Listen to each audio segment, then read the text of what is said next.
उत्तराखंड को अपने 25 साल पूरे होने पर एक और बड़ी उपलब्धि हासिल हुई है, जिसमें पूर्ण साक्षरता के मामलों में उत्तराखंड का नाम भी अब पूर्ण साक्षरता की सूची में शामिल हो गया है।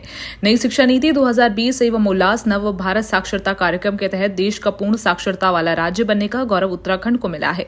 पूर्व में इसे कैबिनेट में भी लाया गया था और अब बीते दिन राज्यपाल की स्वीकृति के बाद इसकी अधिसूचना भी जारी कर दी गई है। इसके बाद अब मिजोरम, गोवा, त्रिपुरा, सिक्किम और हिमाचल प्रदेश के बाद उत्तराखंड छठवां पूर्ण साक्षरता वाला राज्य बन चुका है। ये हमारे लिए बहुत ही गौरवशाली क्षण है, क्योंकि पूरा जो हमारा साक्षर दर है वो सब अन्य राज्यों की अपेक्षा सबसे ज्यादा उत्तराखंड में हमारा साक्षर बन गया है। माननीय महामहिम राज्यपाल ने भी इसकी घोषणा कर दी। मानसून की पहली बारिश कई जगहों पर आफत बनकर बरसी है। जगह जगह जलभराव, रास्ते अवरुद्ध हो गए हैं। वहीं भगवानपुर के खेड़ी शिकोहपुर गांव के समीप अंसारी और रफी कुरैशी के मकान इस बारिश में भरभराकर गिर पड़े। शाम से शुरू हुई इस बारिश ने कच्चे मकानों में रहने वालों के लिए मुसीबत खड़ी कर दी। खाना बनाने से लेकर उठने, बैठने और सोने तक का संकट खड़ा हो गया।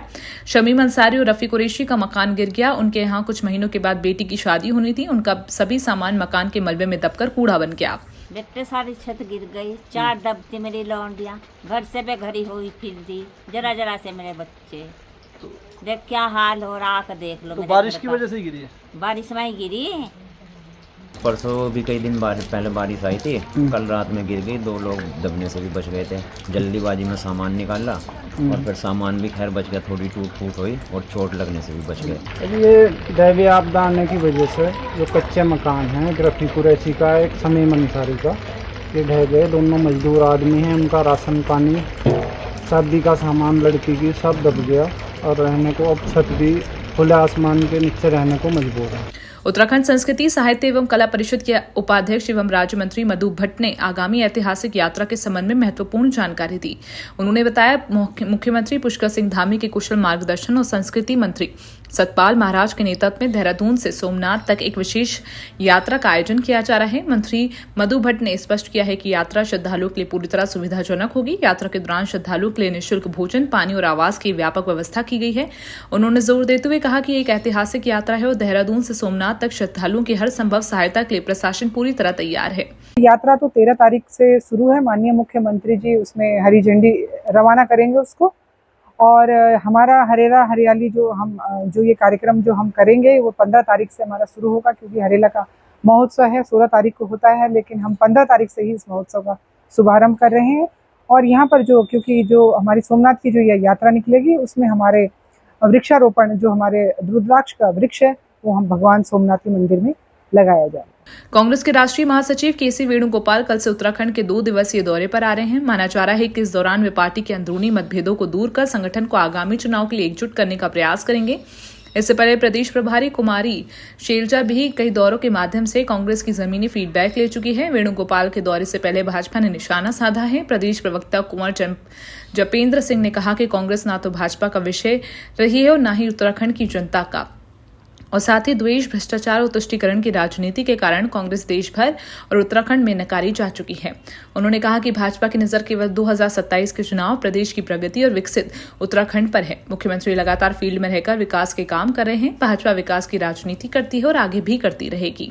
कांग्रेस भारतीय जनता पार्टी का विषय कभी रहा ही नहीं और उत्तराखंड की जनता का भी विषय कांग्रेस नहीं है।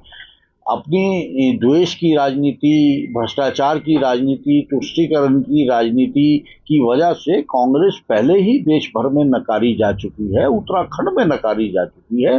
भारतीय जनता पार्टी की नज़र केवल और केवल 2027 के चुनाव, अपनी प्रगति, प्रदेश की प्रगति और विकसित उत्तराखंड के कार्यों को लेकर निरंतर मुख्यमंत्री का फील्ड में रहना, ये भारतीय जनता पार्टी विकास की राजनीति करती रही है और विकास की राजनीति करती रही। रुड़की के लंढोरा कस्बा के चांदी चौक में विजिलेंस की टीम ने मुखबिर की सूचना पर छापामार कार्रवाई की। अचानक हुई इस कार्रवाई से क्षेत्र में हड़कंप मच गया। लंढोरा बिजली अधिकारी एसडीओ अनिल गुलशन बलूनी ने बताया कि मीटर में छेड़छाड़ लगती है, जिसके आधार पर पुराना मीटर उतार कर सीज कर दिया गया है। उसकी जगह नया मीटर लगाया गया है। पुराने मीटर को जांच के लिए लैब भेजा जाएगा। इस दौरान देहरादून से आई विजिलेंस टीम की इंस्पेक्टर जोशी और सब इंस्पेक्टर संजीव त्यागी मौजूद रहे। आज हम प्रातःकाल से ही विजिलेंस के साथ चेकिंग पे थे। 3 गाँव मिलाने के भी चेक किए। उसके बाद इनको एक पर्सनल सूचना थी, इसके आधार पर विजिलेंस ने इसकी चेकिंग की है और ये पाया गया कि मीटर में जो करंट है